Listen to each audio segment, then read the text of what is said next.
And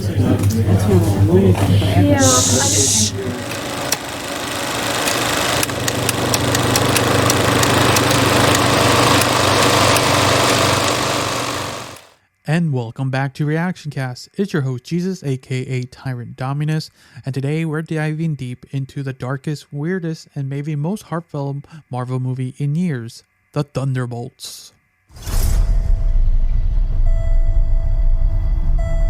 There is something wrong with me. An emptiness. I'm just drifting, and I don't have purpose. I thought throwing myself into work was the answer. Oh no. Who are you? I'm Bob. Who sent you, Bob? Nobody. You were all sent?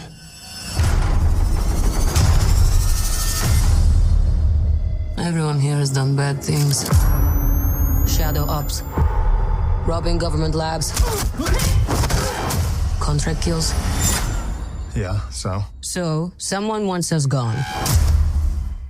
Now, before you roll your eyes and say not another MCU team up, let me stop you. Because this one actually dares to do something different. We're talking raw trauma, misfit energy, and a power level problem so big they had to solve it with a group hug. Yeah, really. And this isn't just Marvel's version of the Suicide Squad like everyone's saying. This is Marvel saying, we still have some soul left in here. So without spoiling anything, here's kind of the basic setup of the film.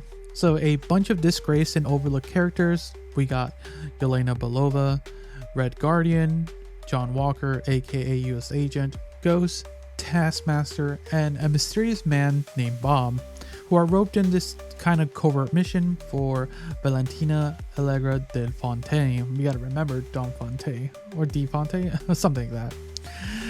But this isn't a routine job. They uncover a conspiracy involving failed experiments, buried trauma, and a ticking time bomb, and apparently the former Bob, who just happens to be Marvel's answer to Superman, aka the Sentry, which we knew in the trailers.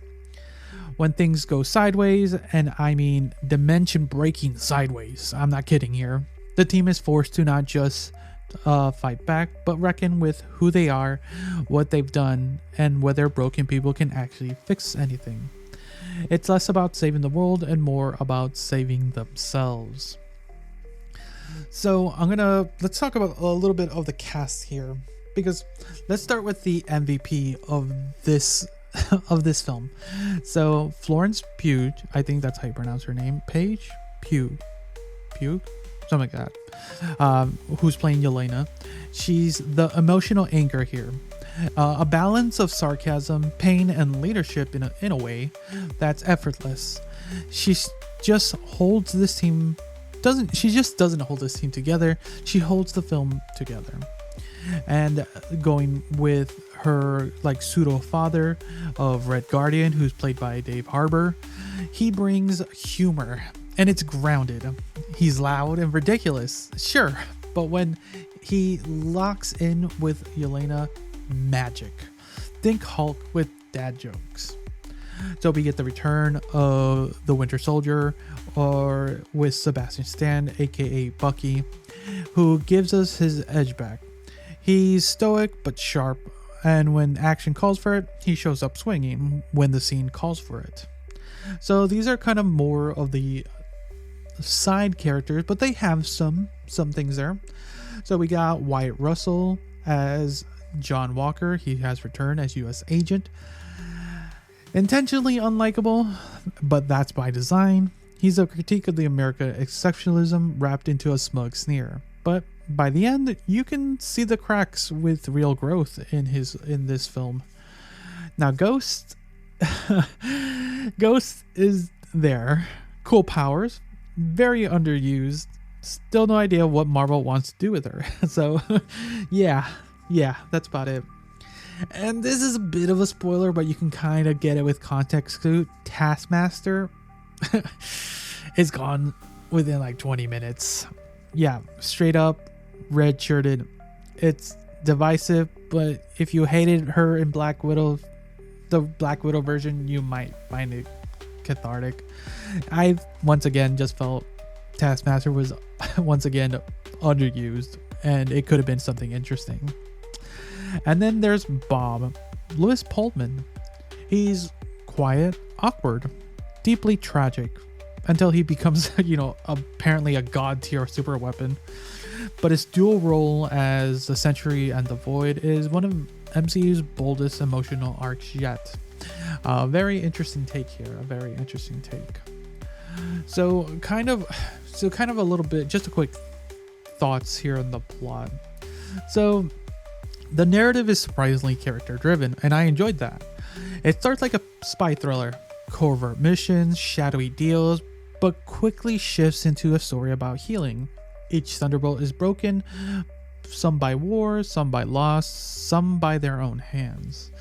But the movie dares to stop mid-action and let them feel, with Valentina's manipulation pushing them to the brink, especially when they realize they are all set to die. and Bob is awakening is both terrifying and heartbreaking. Especially because when the Void takes over, we don't get a laser. We get drama as a literal dimension shifting nightmare realm of pain and regret, like crazy stuff here. And the final battle here isn't won by strength, but it's won by empathy, which might be divisive for different people. It definitely showcased a lot what they wanted for the film in a lot and it's interesting mostly with these characters. And I'll admit I wasn't sure how I felt about that, but it's a little anime, a little Care Bear Endgames. But it fits. It's weird, it's bold, it's Marvel asking, what if healing was the superpower? That's for you to decide here. The action. Solid early on. Ghost faces through walls. Bucky does his Winter Soldier thing. Red Guardian charges like a tank. But by the end, we're less punchy and more crying in the void.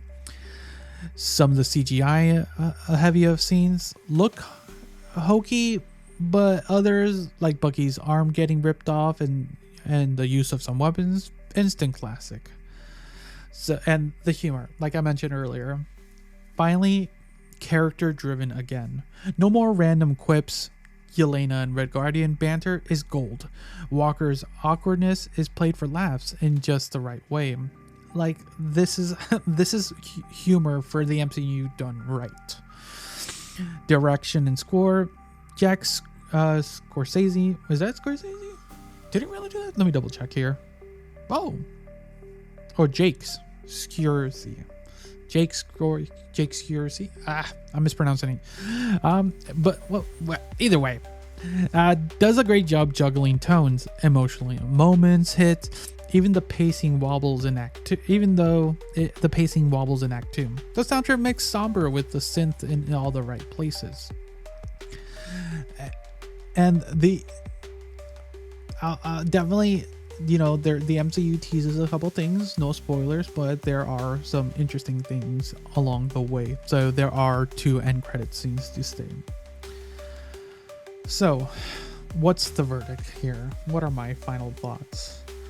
Thunderbolts isn't flawless. The tone jumps. Ghost is sidelined. The final confrontation might feel too soft for some.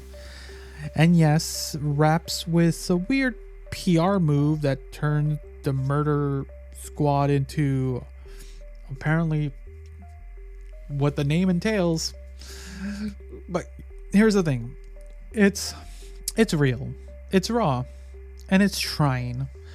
Thunderbolts is like a therapy session disguised as a superhero flick. It doesn't just give us explosion, it gives us a reason to care about these characters, and that's kind of rare these days. I actually kind of cared about, at least like I said, we followed Yelena the most, so you grew to enjoy her presence in this film. But yeah, that's kind of really it. Yeah, it's interesting. I'm glad this is the turn for the Marvel Cinematic Universe is taking. I hope they continue along these lines. But yeah, so thanks again for listening or watching. Until next time, see ya.